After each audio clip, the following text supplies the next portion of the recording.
So a pretty easy way to change contrast in an image is to actually use channel replacement. So let's first make a copy of the background layer and then take a look at the channels. Red channel, green channel, blue channel.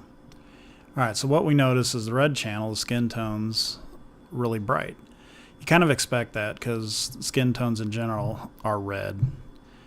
So the more red is in the image, the brighter the red channel is. So in this case, the skin's pretty bright.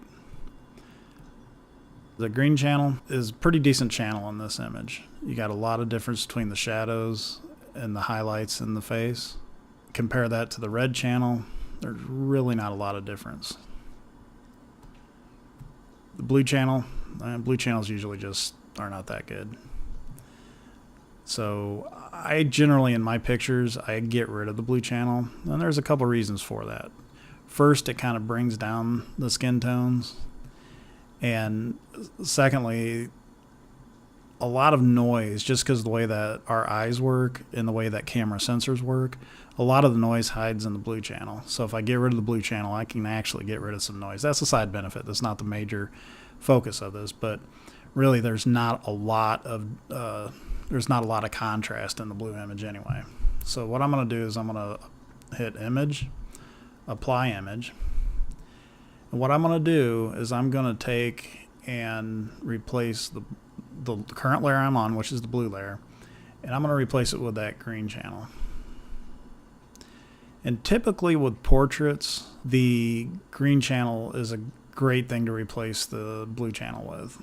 Now in landscapes, anything with sky, you want to replace the blue channel with the red channel, and that'll actually make your skies pop. But in the case of portraits, usually it's the green. But for each model, you really kind of got to look at what has the better contrast, whether it's the green or the red. So the other important thing is this blending option.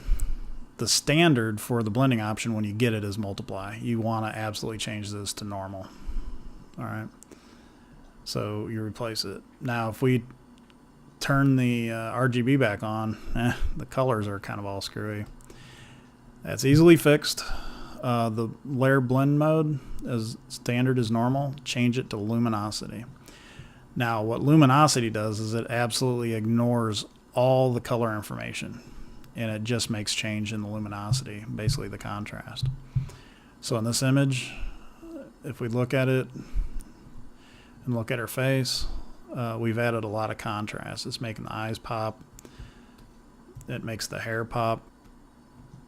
So once we've done that, another real easy thing to do is to go into the green channel. Now I've activated the green channel by touching green here, but I can actually hit the visibility for RGB and we can actually see everything, but I'm actively in the green channel. So anything I do is just green channel.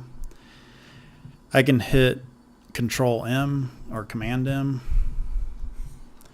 and I can actually bring up a curve dialog box for just the green channel. Now I can change it if I wanted to, but since I've got the green active, it's coming up with just green.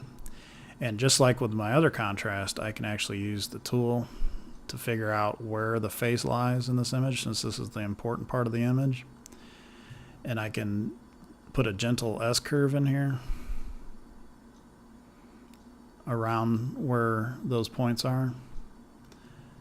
And I could actually hit the preview button, and you can see that there's a lot more contrast. Just focus in this area.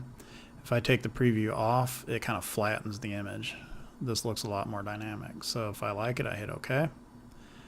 Go back, activate the RGB, and we can take a look at the final product.